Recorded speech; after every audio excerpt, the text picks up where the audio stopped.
What would you do if a doctor looked at your child's blood test and told you to call the police?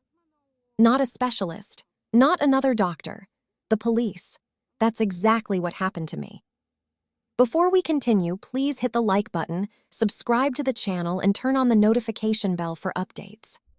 It started on a Tuesday evening inside the pediatric emergency department at St. Gabriel Medical Center. The kind of place filled with fluorescent lights, the quiet hum of machines, and exhausted parents pretending everything is fine. My 9-year-old son Ethan was sitting on the hospital bed swinging his legs, completely unaware of how strange the day had already become. 3 days earlier, he'd started getting nosebleeds. At first, I thought it was dry air. Kids get nosebleeds all the time. Well, then bruises started appearing on his legs. Big ones, dark ones, the kind you can't explain. "Did you fall?" I asked. "No, Mom," he said. Our pediatrician didn't want to take chances. She told us to go to the hospital and run some blood tests. Probably low iron. Maybe a minor clotting issue. Something simple. At least, that's what I thought. About an hour after the blood draw, the ER doctor walked back into the room holding a tablet. Dr. Amir Malik. He looked calm at first, focused, the way doctors usually do when reading charts. Then something changed. His eyes froze on the screen, and his hand started shaking. Not a lot, just enough to notice. He quickly looked at Ethan, then at me. "Mrs. Bennett," he said quietly, "can I speak with you in the hallway?" My stomach dropped instantly. Out in the hallway, he lowered his voice, and then he said the strangest thing I had ever heard a doctor say. "You need to call the police." I stared at him. "What? Why would I call the police? My son is sick." Dr. Malik didn't answer right away. Instead, he slowly turned the lab report toward me. "Because," he said, barely above a whisper, "this should never be in a child's blood." And when I read the name on that report, my entire body went cold. Have you ever read a word that instantly makes your stomach drop? Because that's exactly what happened to me in that hospital hallway. On the screen was a chemical name I had never seen before. Brodifacoum. I looked up at Dr. Malik. "Is that some kind of medication?" He shook his head slowly, not dramatic. Just calm in that unsettling way doctors sometimes are when they're trying not to alarm you. "Mrs. Bennett," he said carefully, "this is a toxic substance." Toxic. The word hit me like a brick.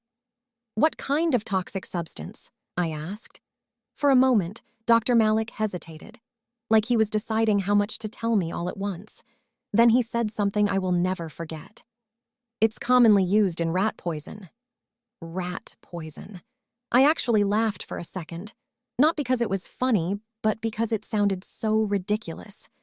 "My son hasn't eaten rat poison," I said. But Dr. Malik didn't smile. Instead, he pulled up another part of the lab report. "Your son's INR level is extremely high," he explained. "That means his blood isn't clotting properly." Suddenly, the pieces started sliding together.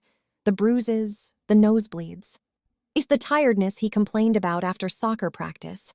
Brodifacoum, the doctor explained, is what medical professionals call a super warfarin. It's an anticoagulant. In simple terms, it stops blood from clotting. And here's the scary part most people don't know. It's not just strong, it's about 100 times stronger than the blood-thinning medications doctors prescribe to adults. Even tiny amounts can stay in the body for weeks. I felt my hands starting to shake. "So how would that get into his blood?" I asked. Dr. Malik looked directly at me, and his answer made the hallway suddenly feel much colder. "In children Ethan's age," he said quietly, "we almost never see accidental exposure." Then he asked me a question that completely caught me off guard. Has Ethan eaten anything homemade from someone outside your house recently?" I opened my mouth to say no, but then a memory flashed in my mind. 3 days ago, Ethan walking through the front door after school, grinning. "Mom, we had brownies today at the after-school program." At the time, it sounded completely normal, but standing there in the hospital, it suddenly didn't feel normal at all. And when the doctor asked the next question, my heart skipped a beat. Did all the kids eat them? Because the truth was, Ethan told me he had too, and now a terrifying thought was starting to form. What if he was the only one? What are the chances a child just randomly ends up with rat poison in his bloodstream? Seriously, think about it. That's the question echoing in my head as I sat beside Ethan's hospital bed later that night. Machines beeped quietly around us, nurses moved through the hallway, and my son, the kid who was laughing with his dinosaur toy just hours earlier, was now hooked up to an IV pumping high-dose vitamin K into his body. The treatment Dr. Malik said would stop the internal bleeding before it started. But one question kept circling my mind. How did it get into his body? About an hour after the diagnosis, 2 people walked into the room. Not doctors, detectives. Detective Sarah Chen and her partner introduced themselves calmly, but there was no confusion about why they were there. Hospitals are legally required to report suspected poisonings, especially involving children, which meant this was now a police investigation. Detective Chen pulled up a chair. "Mrs. Bennett," she said gently, "we just need to understand Ethan's last few days." So we started rebuilding the timeline. School, soccer practice, home, then the after-school program. That's when I mentioned the brownies. Detective Chen immediately looked up. "Who brought them?" she asked. "The program supervisor," I said. "Mr. Hayes." Dalton Hayes had been running the after-school program for years. Friendly guy, always smiling, the kind of adult parents trusted automatically, which made the next question feel strange. "Have you ever had any conflict with him?" the detective asked. I started to shake my head, then something surfaced in my memory. 6 months earlier, Ethan came home upset one afternoon. He told me Mr. Hayes had locked several kids inside the activity room during recess as punishment for talking too much. At the time, I thought it sounded excessive, so I reported it to the school administration. They investigated. Mr. Hayes kept his job, but barely. When I told Detective Chen that, she and her partner exchanged a quiet look. Not panic, recognition.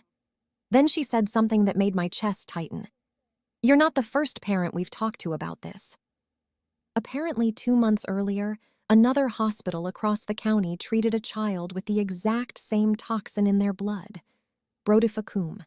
Same symptoms, same after-school program network, and the same supervisor on duty that day. Dalton Hayes. Suddenly the room felt smaller. "Where is he now?"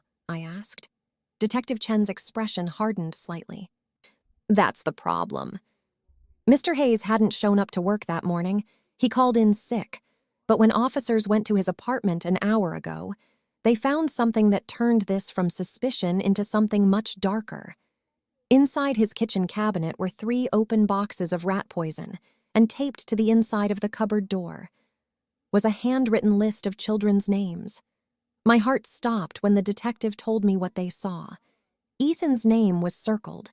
When Detective Chen said Ethan's name was circled, something inside me just stopped.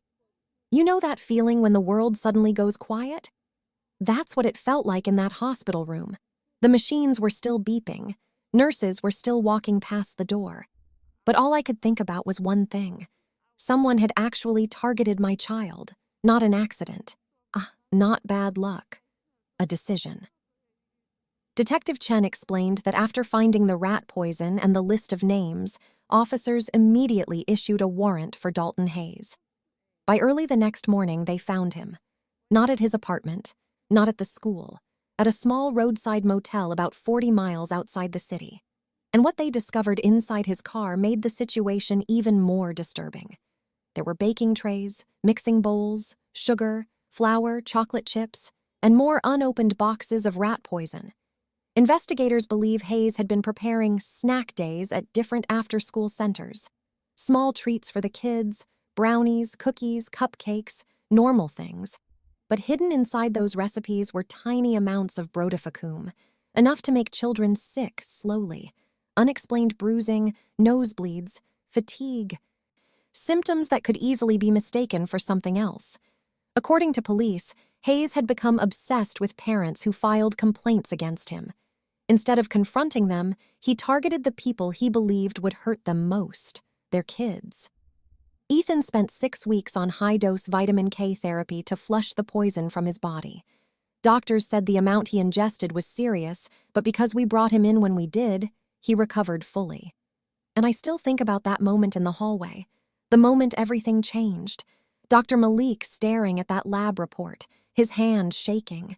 If he had dismissed it as a lab error, if the toxin screening hadn't been included, if Ethan had eaten just one more brownie, I might never have known the truth. So let me ask you something. What if that doctor hadn't looked twice at the report? Because sometimes danger doesn't look dangerous at all. Sometimes it looks like a friendly adult, a tray of brownies, a normal school afternoon. But here's the part that still haunts investigators.